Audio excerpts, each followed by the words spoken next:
जो है कुछ यज्ञशाला बनी है, कुछ कुटी भी बनी हुई है और वहां पर जो है कुछ ऋषि जो है तपस्या कर रहे हैं, आहुति डाल रहे हैं, यज्ञ कर रहे हैं। और जैसे ही वहां पर पहुंचे तो आज सारे गोपवाल उन ऋषियों के पास गए और उनको प्रणाम किया। हे भूमि देवा सुनतु कृष्णस्यादेश कारिणः। हे भूमि देव, पृथ्वी के देवता कौन है? ब्राह्मण। गोस्वामी तुलसीदास जी महाराज ने रामचरितमानस में भी लिखा है, बंदौ प्रथम महीसुर चरना। मैं सर्वप्रथम पृथ्वी के देवताओं की वंदना करता हूं। या मही यानी पृथ्वी, सूर्य यानी देवता। पृथ्वी के देवता कौन? ब्राह्मण। आज ऋषियों को प्रणाम किया और बोले कि हम जो है बड़ी दूर से आए हैं वृंदावन से, और हमारे साथ जो है नंद के छोरा जो है कृष्ण भी है, और हमें जो है बड़ी जोर से भूख लगी है, कुछ भोजन चाहिए। आज ऋषियों ने कहते हैं यज्ञ कर रहे हैं तो कुछ बोल नहीं रहे, वैसे वापस कर दिए, जाओ कुछ नहीं मिलेगा। गोप वालों ने विचार किया, बताओ इनको दया भी नहीं आ रही है, हमें भूख लगी है और ये भोजन नहीं दे रहे। वापस आए, भगवान कृष्ण से बोले हमने ऋषियों से मांगा लेकिन वो कुछ दे नहीं रहे। बोले अगर ऋषियों से मांगोगे तो क्या देंगे? अरे वहां पर जो ऋषि पत्नियां हैं, जो माताएं हैं, उनसे मांगो। और माताओं से बच्चे कुछ भी मांगते हैं ना, माताएं उनको जो है अपने बच्चों के समान देख करके, कभी माँ जो है अपने बेटे को भूखा नहीं देख सकती। अगर उनसे बोलोगे ना, व्यक्ति कहीं भी अगर भूखा प्यासा हो और कोई भी माता जी मिल जाए सामने और माँ शब्द का उच्चारण करे कि माता जी मुझे पानी दे दीजिए, माँ शब्द जैसे ही बोलेगा ना, उस माँ के अंदर ऐसा भाव आएगा कि इसने मुझे माँ बोला है और मुझे पानी जरूर देना चाहिए। हाँ, वो केवल पानी नहीं, साथ में वो भोजन के लिए भी बोलेगी, बेटा भोजन भी करके जा। हाँ, आज भगवान कृष्ण ने उनको पुनः भेजा। इस बार ऋषियों के पास जाने की जरूरत नहीं है। बोले किनके पास? बोले माताओं के पास जाना। माताओं के पास सबसे ज्यादा करुणा होती है। आज सब गोप ग्वाल कहते हैं, उनके पास गए और जैसे ही ऋषि पत्नियों से कहा हमें जो है नंद का छोरा कृष्ण ने भेजा है और आप हमें भोजन दीजिए, बड़ी भूख लगी है। और कृष्ण ने जो है आपको ये भी बोला है कि वो मेरी माताएं हैं और उनसे भोजन लेकर के आना। आज यज्ञ पत्नियों ने जैसे ही सुना, ऋषि पत्नियों ने, कि नंद का छोरा, उनको ज्ञान हो गया, अरे निश्चय ही ये वही छोरा है जिसके पीछे कंस जो है कई राक्षसों को भेज रहा है, जो है यशोदा का पुत्र है, बड़े दिनों के बाद जिसका जन्म हुआ है, चलो हम भी उसको देखेंगे। और आज उन गोपवालों से कहा कि थोड़ा सा रुको, हम और बना लेते हैं, हम भी साथ में भोजन लेकर के चलते हैं। और आज ऋषि पत्नियों ने जो है पूरा भोजन लेकर के जो है जाने लगी। जैसे दूर से ऋषियों ने देखा, अब वो तो यज्ञ कर रहे, यज्ञ के बीच में बोल तो सकते नहीं, तो वहीं से हाथ देकर के रोक रहे हैं, ऋषि पत्नियों को आंख दिखा रहे हैं। लेकिन आज जो है वो माताएं जो है बिल्कुल रुकी नहीं है। बाद में जो दंड देना हो देना, हम तो भोजन करा के आएंगे। और आज सारी ऋषि पत्नियां जो है भोजन लेकर के गई। जैसे ही भोजन लेकर के गई, आज स्वयं भगवान कृष्ण ने उनका स्वागत किया। स्वागतम वो महाभागा आख्याता करवाम किम। अरे आप सभी माताओं का स्वागत है। और कहते उनका भोजन प्रसाद ग्रहण किया और उन सभी माताओं को अपने दिव्य स्वरूप का भी दर्शन कराया। आज सभी ऋषि पत्नियां धन्य हो गई, उनको ये भाव हो गया, आज मुझे जो है, आज हमें जो है भगवान का दर्शन हुआ है। और वहां से भोजन खिला करके थोड़ा सा उनका प्रसाद लेकर के वापस आई। लेकिन आज जैसे ही वापस आई तो सारे ऋषि भी बदल गए, बड़े प्रेम से उनका स्वागत किया। यानी उनको भी भाव हो गया कि उन्होंने भगवान का दर्शन किया। क्यों? जा पर कृपा राम की हुई, ता पर कृपा कर सब कोई। भगवान की कृपा होगी उस पर सबकी कृपा होती। ये सच। अब तो कहते उनको भी जो है दर्शन देकर के उनके जीवन को कृतार्थ किया भगवान कृष्ण ने। और इसके बाद धीरे धीरे बहुत ही प्यारी कथा आने वाली है। परजन्यो भगवान।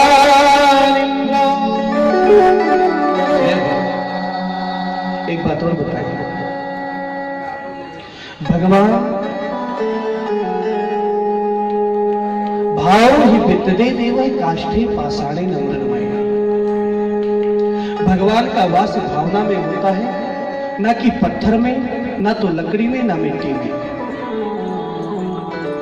ऋषि पत्नियों के अंदर यह भाव था कि भगवान है और भाव से प्रसाद दिया और उनको भगवान की प्राप्ति हुई।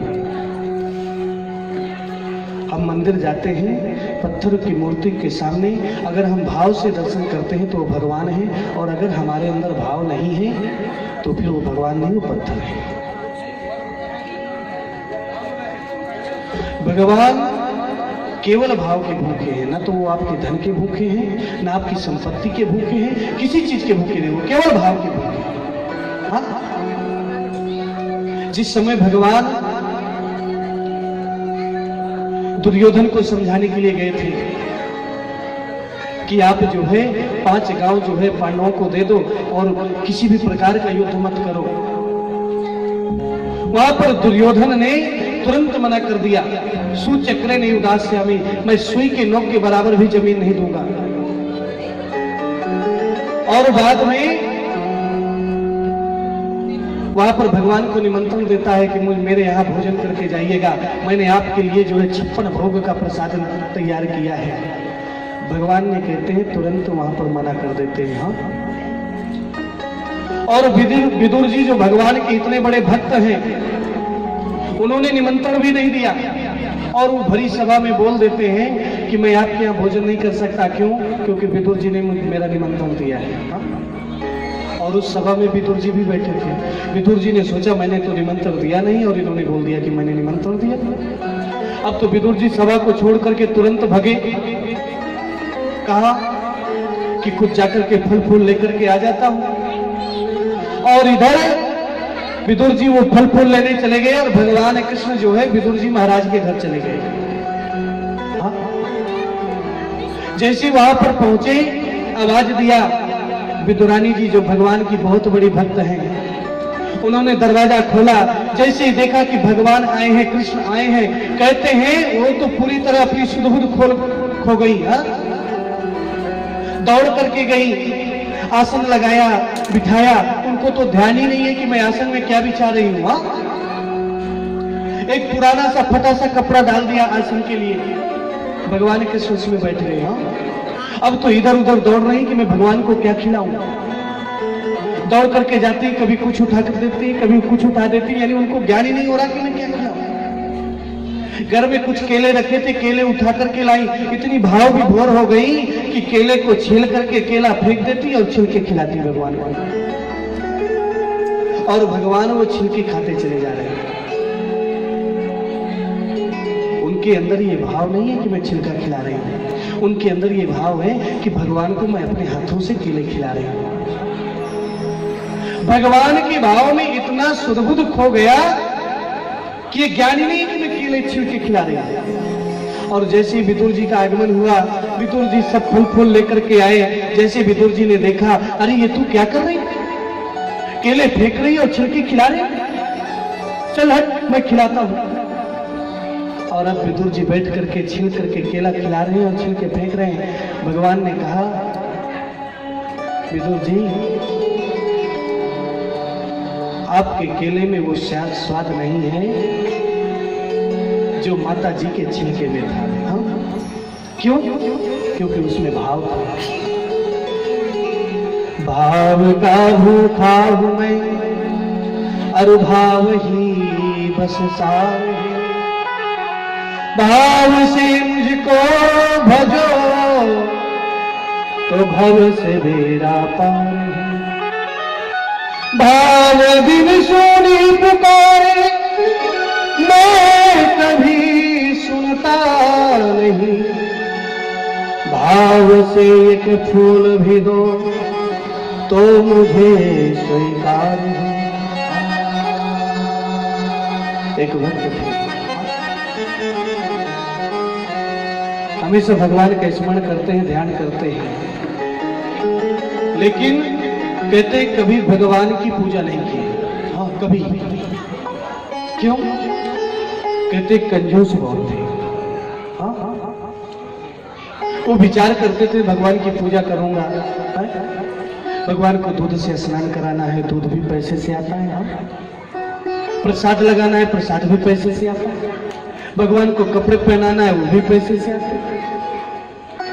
तो केवल मंदिरों में हाथ जोड़ लेते थे और चले जाते थे। हाँ? एक बार एक संत जी के पास पहुंचे, बोले महाराज मुझे एक ऐसी पूजा बता दो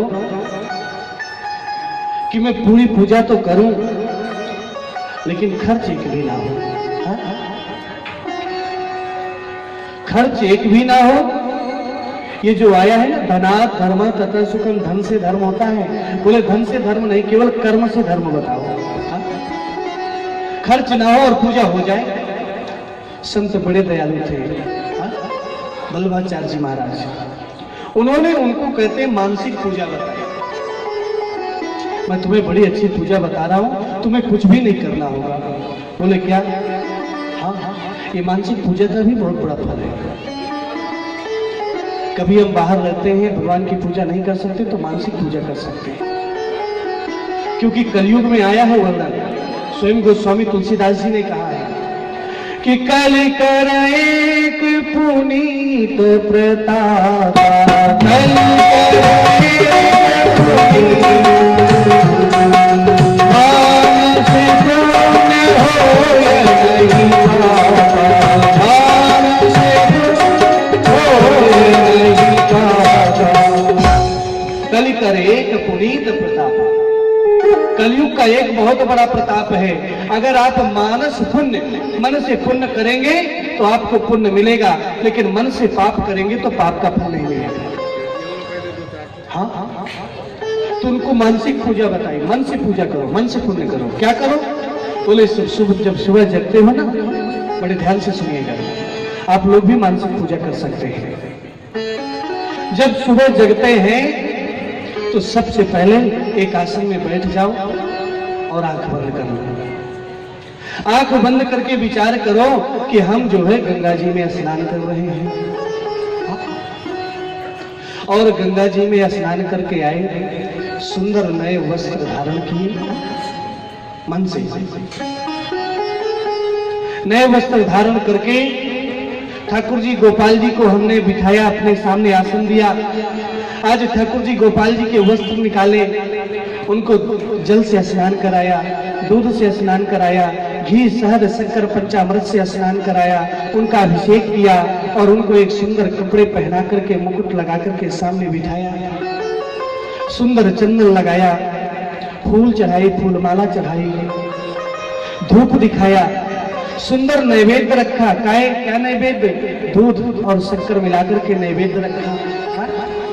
उनको नैवेद्य का भोग लगाया, उनकी आरती की, प्रार्थना की, सर रख करके प्रणाम किया, और बाल गोपाल जी ने हमारे सर में हाथ रखा, हमको आशीर्वाद दिया, हमने उनकी प्रार्थना की, पुनः उनको स्थान में रखा और बस आंखें खोल लो। पूजा संपन्न हो गई। ऐसे डेली पूजा करो, मानसिक पूजा, तुम्हें पुण्य भी मिलेगा और 1 रुपए भी नहीं लगेगा। क्यों? क्योंकि मन से तुमने हरिद्वार में स्नान कराया गंगा जी से, ना तो किराया लगा, ना तो रिजर्वेशन कराना पड़ा, कुछ नहीं हुआ। भगवान को भोग भी लगाया, चंदन भी लगाया, धूप दीप सब दिखाया, लेकिन कुछ नहीं लगा। अब तो कहते हैं वो घर आए सेठ जी और डेली मानसिक पूजा करते हैं, डेली। पहले 1 मिनट 2 मिनट, धीरे धीरे कहते हैं मानसिक पूजा में तो उनका इतना ध्यान रम गया कि आधे 1-1 घंटे 2-2 घंटे तक मानसिक पूजा करते, मन से उनका जप करते, उनका भजन करते, उनका स्तुति करते। हाँ, कभी आप मानसिक पूजा कीजिएगा, धीरे धीरे आपका समय बढ़ता चला जाएगा। हाँ, कितना आनंद आएगा। एक दिन तो कहते हैं सेठ जी मानसिक पूजा कर रहे थे, पूरा मानसिक पूजन किया। हरिद्वार गंगा जल से स्नान करके सामने बिठा करके गोविंद को मन से दूध से स्नान कराया, मन से ही जल से स्नान कराया, मानसिक ही आंख बंद करके दही से स्नान कराया, सब मन से स्नान करा रहे हैं। सुंदर श्रृंगार किया और भोग के लिए कहते हैं एक कटोरी में दूध डाला मन से, और कहते हैं मन से ही जो है एक मुट्ठी शक्कर डाल दी। और जैसे ही शक्कर डाली तो मन में ही उनके भाव आ गया कि मैंने लगता है ज्यादा शक्कर डाल दी। मानसिक शक्कर डाली ही मन से, लेकिन फिर भी उनके अंदर हुआ कि लगता है मैंने शक्कर ज्यादा डाल दी। तो मन से ही कहते हैं उन्होंने हाथ बढ़ाया कि मैं शक्कर निकाल लूं, और जैसे ही शक्कर निकालने को हाथ बढ़ाया और ऐसा हुआ कि शक्कर निकालने लगे, आज साक्षात बाल गोपाल प्रकट हो गए और हाथ पकड़ लिया। अरे मन से शक्कर डाल रहा है, एक बूंद भी शक्कर नहीं डाली, मन से शक्कर डाल रहा है, फिर भी निकाल रहा है। आज सेठ जी बोले, अरे अगर मुझे मालूम होता कि आपको शक्कर इतना प्रिय है ना, तो मैं पहले दिन ही एक बोरा शक्कर डाल देता है। ये मानसिक पूजा है। तो हम मानसिक पूजा भी करते हैं ना, तो भी हमें वही फल मिलता है। आज सारे ऋषि मुनि, सारे संत जो जंगल में तपस्या करते हैं ना, वो मानसिक तपस्या ही करते हैं, मानसिक पूजा ही करते हैं। तो धन से पूजा क्यों करते हैं? ये प्रश्न का भी उत्तर भीष्म पितामह जी ने युधिष्ठिर जी महाराज को समझाया था। सुखदेव जी महाराज से महाराज परीक्षित ने पूछा, बोले महाराज जब मानसिक पूजा से भी वही फल है,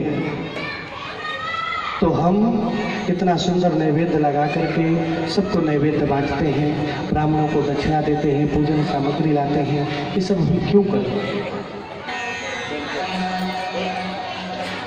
एक बात बता, भीष्म पितामह जी ने युधिष्ठिर जी महाराज से कहा था कि राज धर्मान मोक्ष धर्मान दान धर्मान विभागशः। अगर हम धन अर्जित करते हैं, किसी भी माध्यम से धन अर्जित करते हैं, तो कहते हैं उसका दशांश भाग हमें दान करना चाहिए। चाहे हम गरीबों में दें, भूखों को दें, भूखों को भोजन दें, चाहे निर्वस्त्र को वस्त्र दें, पूजन पाठ करें, चाहे ब्राह्मण को दान दें, चाहे किसी मंदिर के लिए दें, चाहे किसी तालाब के लिए दें, चाहे कोई बावली बनवाएं, कोई भी सामाजिक कार्य करें, पुण्य का कार्य करें। जब हम दशांश, अगर हम 100 रुपए अर्जित करते हैं, तो वो जो 90 रुपए हमारे परिवार में लगेंगे और उसका जो हम उपभोग करेंगे, तो उसका फल, पूर्ण फल हमें तभी मिलेगा जब हम उसका दशांश यानी 10 रुपए हम धर्म में लगाएंगे। युधिष्ठिर जी महाराज से भीष्म पितामह जी कहते हैं कि उसी राज्य पर अकाल होता है, उसी राज्य पर सूखा होता है, उसी राज्य पर जो है प्रलयकालीन वर्षा होती है, जिस राज्य पर जो है धर्म नहीं होता है। प्रजा से टैक्स लेते हो, प्रजा से कर वसूल करते हो और प्रजा के हित में कोई भी धर्म का कार्य नहीं करते हो, उसी राज्य पर जो है हमेशा अकाल पड़ता है। इसलिए धन की शुद्धि कहते हैं दान से ही है। अगर हम दान नहीं करते, किसी जरूरतमंद को नहीं मदद करते, तो धन की हमारी शुद्धि नहीं है। वो धन किसी न किसी प्रकार से घर से चला जाएगा, चाहे वो दवा खाने के रूप में, हॉस्पिटल के रूप में, बीमारी के रूप में, किसी न किसी रूप में निकल जाएगा। हाँ, आज सुखदेव जी महाराज परीक्षित को एक और अद्भुत कथा सुना रहे हैं। परजन्यो भगवान इंद्रो मेघास्तस्यात्मजमूर्तया तेहि वर्षन्ति भूतानां प्रीणनं जीवनं वयः। कहते हैं बड़ी प्यारी कथा आने वाली है गोवर्धन जी महाराज की। कहते एक बार इंद्र देवता भी भगवान कृष्ण के ऊपर नाराज हुए और बाद में उनको भी भगवान कृष्ण की स्तुति करनी पड़ी। आज सुखदेव जी महाराज से पूछते हैं कि महाराज ऐसा कौन सा कार्य हुआ कि इंद्र पहले नाराज हुए और बाद में स्तुति करनी पड़ी। कहते हैं ब्रज में एक रीत रिवाज थी कि साल में एक बार जो है इंद्र देवता की पूजा करते थे। सब लोग पूरी तैयारी करके सुंदर पकवान बनाते और उनका पूजन करते। आज प्रातः काल कहते गोविंद की नींद खुली, भगवान कृष्ण बाल गोपाल की नींद खुली। आज वो 7 वर्ष के हो गए। नींद खुली और आज क्या देखते हैं कि नींद खुलते ही बड़ी सुंदर सुंदर सुगंध आ रही है। हाँ, बड़े बड़े पकवानों की सुगंध आ रही है। और एक बात और बता दूं, जो छोटे बच्चे होते हैं ना, उनको कुछ जल्दी ही महक आ जाती है। हाँ सुन, माताएं कितना भी छुपा के रखें, बिल्कुल समझ जाते हैं कि इस डिब्बे में कुछ तो रखा है। हाँ, खाने के लिए। अब तो भगवान कृष्ण कहते हैं चलते चलते माँ यशोदा बना रही सुंदर पकवान, वहां पहुंच गए। अरे ये क्या बना रहे हो, मैं भी खाऊंगा। बोले बिल्कुल नहीं। बोले नहीं, मुझे खाना है। बोले नहीं, ये अभी नहीं मिलेगा, ये बाद में मिलेगा। बोले कब मिलेगा? बोले पहले जय जय की पूजा होगी, बाद में मिलेगा। बोले ये जय जय कौन है? बोले जय जय तुम नहीं जानोगे, ये जय जय बहुत बड़ा जय जय है, उसकी पूजा होगी, बाद में तुमको प्राप्त होगा। अब तो कहते हैं भगवान कृष्ण ने विचार किया कि मुझसे भी बड़ा जय जय कौन आ गया। हाँ, सबसे बड़ा जय जय तो मैं बैठा हूं और आज मुझसे भी बड़ा जय जय यहाँ पर है। नंद बाबा के पास गए, बोले आज ये इतने सुंदर सुंदर पकवान बना रही है और मुझे दे भी नहीं रही, आखिर ये जय जय कौन है? नंद बाबा ने कहा बेटा तुम्हें मालूम नहीं, हम साल में एक बार इंद्र देवता की पूजा करते हैं और जब हम इंद्र देवता की पूजा करते हैं तो हमें अच्छा जल देता है, अच्छी बारिश करता है और उससे जो है सुंदर अन्न होता है। गायों के लिए घास होती है और जानवर जो है घास खाते हैं और हम अन्न खाते हैं इंद्र की कृपा से। आज भगवान कृष्ण ने कहा ये तो बिल्कुल गलत बात है। कर्मणा जायते जंतुः कर्मणैव विलीयते सुखम दुखम भयम क्षेमम कर्मणेवाभिपद्यते। अरे ये संसार का तो नियम है, व्यक्ति कर्म के अनुसार जन्म लेता है और कर्म के अनुसार मरता है। सुखम दुखम भयम क्षेयम, सुख और दुख ये तो उसके कर्म से प्राप्त होता है। अरे जहां आप इंद्र की बात करते हैं, इंद्र का कार्य है वर्षा करना, अग्नि का कार्य है जलाना। ये सारे देवताओं को उनका कार्य दिया गया है। जिस प्रकार से ब्रह्म एक है और ब्रह्म से ब्रह्मा जी निकले जिनका कार्य है सृष्टि को बढ़ाना, भगवान शंकर जी का कार्य है सृष्टि का संहार करना, विष्णु भगवान का कार्य है सृष्टि का पालन करना, इंद्र जी का कार्य है बारिश करना, वरुण का कार्य है जल को शुद्ध रखना, अग्नि देवता का कार्य है अग्नि प्रज्वलित करना। ये तो सबके कार्य हैं। और जहां आप मनुष्य की बात करते हैं, कर्मणा जायते जंतु, व्यक्ति कर्म के अनुसार जन्म लेता है और कर्म के अनुसार मरता है। जैसा कर्म करेगा, बुरा कर्म किया है तो दुख भोगेगा, अच्छा कर्म किया है तो सुख भोगेगा। और बुरा कर्म करके सोचे कि सुख पाऊं तो ये हो नहीं सकता, और अच्छे कर्म करके दुख पा नहीं सकता। क्यों? बोया पेड़ बबूल का तो आम कहां से होगा? अगर बबूल बोओगे तो आम ही होगा, बुरा कर्म करोगे तो बुरा ही प्राप्त होगा। अरे इंद्र की पूजा करने की कोई आवश्यकता नहीं है।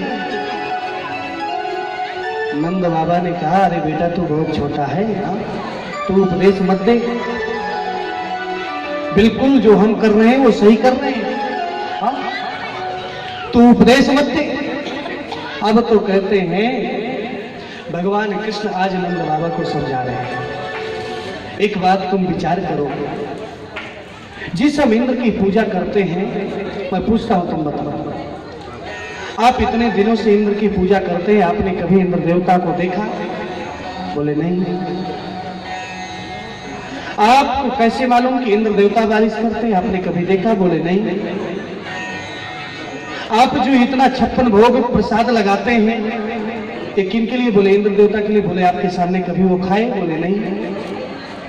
तो जब आपने इंद्र देवता को कभी देखा नहीं तो आप पूजा क्यों करते? अरे मैं तो कहता हूं कि इस गोवर्धन पर्वत की पूजा करो। हाँ, क्यों? इस गोवर्धन पर्वत की पूजा इसलिए करो क्योंकि इस गोवर्धन पर्वत में ही साल भर हमारी गायें चारा चरती हैं, घास खाती हैं, और वो पर्वत हमें घास देता है और हमारी गायें वहां पर घास खाती है और दूध देती है। उससे हमारी गायों का, जानवरों का पालन पोषण होता है। इस पर्वत की पूजा कर। बोले इस पर्वत में भगवान है तेरे? बोले हाँ, इस पर्वत में भगवान है। क्या नाम है? बोले गिरिराज भगवान। ये बताओ, अगर हम तेरे भगवान की पूजा करेंगे तो प्रकट होकर के खाएगा? बोले खाएगा। बोले अगर कोई आपत्ति आई, हमने इंद्र देवता की पूजा नहीं की, और अगर कोई आपत्ति आई तो उस आपत्ति से तेरा भगवान रक्षा करेगा?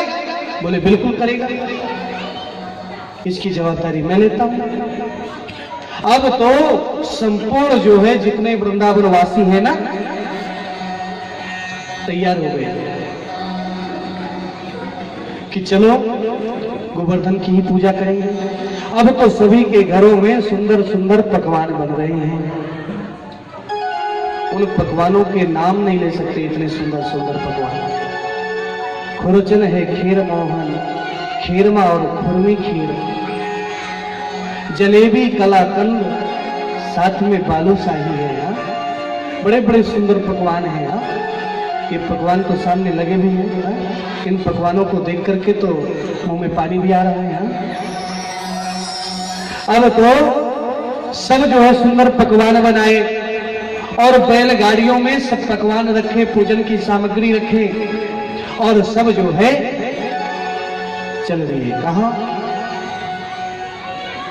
गोवर्धन जी की पूजा करने के लिए। तो सभी लोग गोवर्धन जी की पूजा करने के लिए जाएंगे, और तब तक गोवर्धन जी महाराज की पूजा करने के लिए पहुंचेंगे। इधर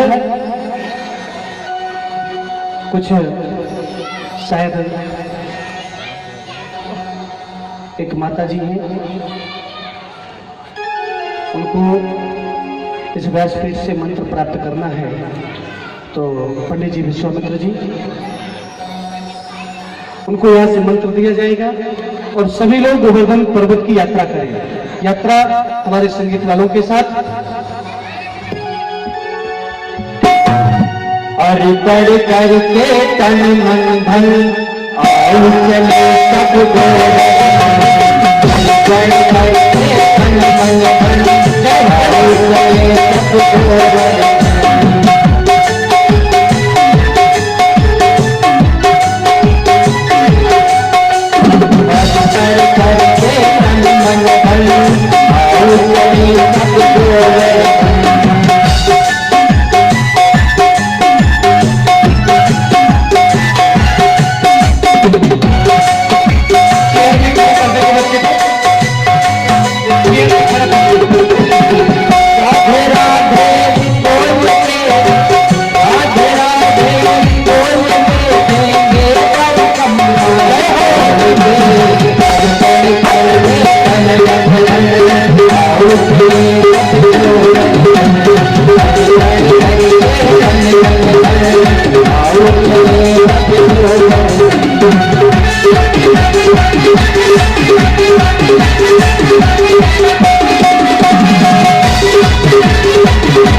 बोले गोवर्धन जी महाराज की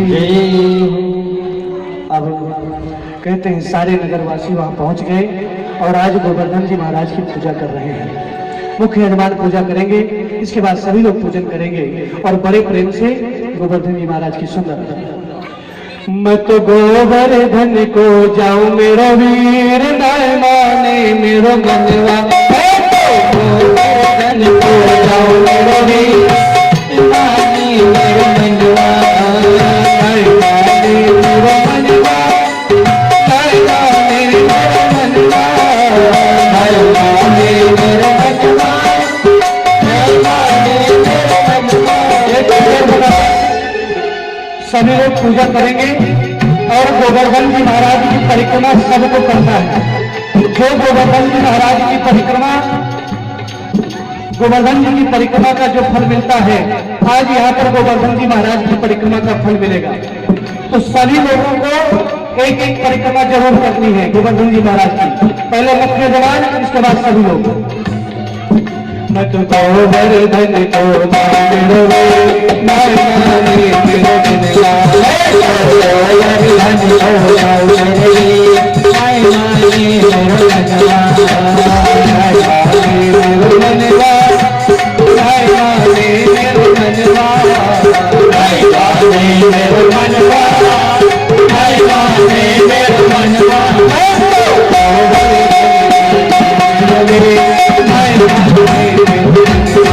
गोवर्धन को जाऊं मेरो वीर नाय माने मेरो मनवा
महाराज की परिक्रमा करेंगे।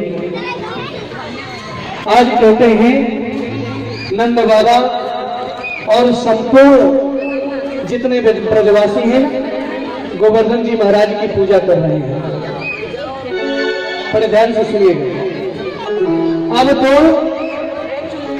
कहते हैं सबसे पहले स्नान कराया जाता है। आज नंद बाबा गोपाल से कह रहे हैं कि नैया से कि बोल तेरे गोवर्धन को कैसे स्नान करें। ये 7 कोस का इतना बड़ा पर्वत, इसको 1-2 लोटा तो पानी लगेगा नहीं, कैसे स्नान कराएंगे। मानो भगवान कृष्ण ने इशारा किया और वहीं पर मानसी गंगा प्रकट हो गई और मानसी गंगा से आज गोवर्धन जी महाराज का स्नान हुआ। इसके बाद सुंदर पूजन हुआ। पूजन करने के बाद जब नैवेद्य लगाया गया तो आज सब ब्रजवासी बोले कि बताओ आज हम भोग लगा रहे हैं, तेरा भगवान प्रकट होकर के खाएगा कि नहीं। अपने भगवान से बोल, इस पर्वत भगवान से तो प्रकट होकर के ये नैवेद्य खाएगा।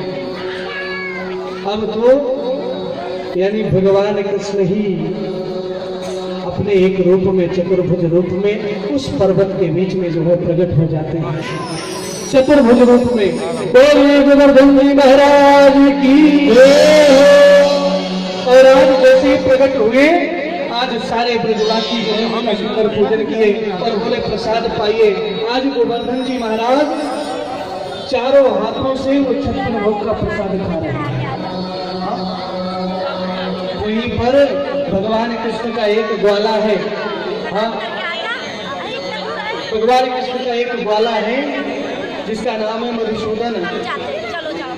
ब्राह्मण बालक है। हाँ, और जो ब्राह्मण होते हैं कहते हैं ब्राह्मण मधुर प्रिय है। ब्राह्मण को जो है भोजन और मीठा बहुत प्रिय होता है। हाँ, जैसे ही मधुसूदन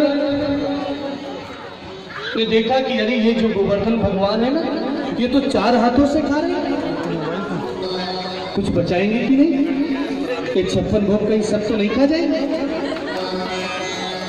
और अब वो मधुसूदन आया भगवान गोविंद के पास, अरे इसको बोलो एक हाथ से खाए, ऐसा ना हो कि सब खा जाए। आज मधुसूदन ध्यान से देखा, अरे गोविंद कृष्ण कि तेरे जैसे क्यों नहीं, कहीं तू ही तो नहीं दूसरे रूप में खा रहा है। और आज यानी सब ने जो है बड़े प्रेम से गोवर्धन जी महाराज की जो है आज स्तुति कर रहे हैं, परिक्रमा कर रहे हैं। सभी लोग बड़े प्रेम से गाएंगे।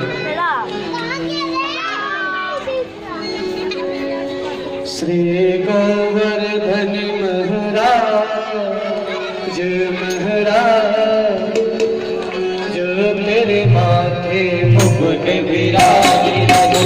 श्री गोवर्धन महाराज महाराज मेरे माथे मुकुट विराज रहो। श्री गोवर्धन महाराज महाराज मेरे माथे मुकुट विराज रहो।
गिरधारी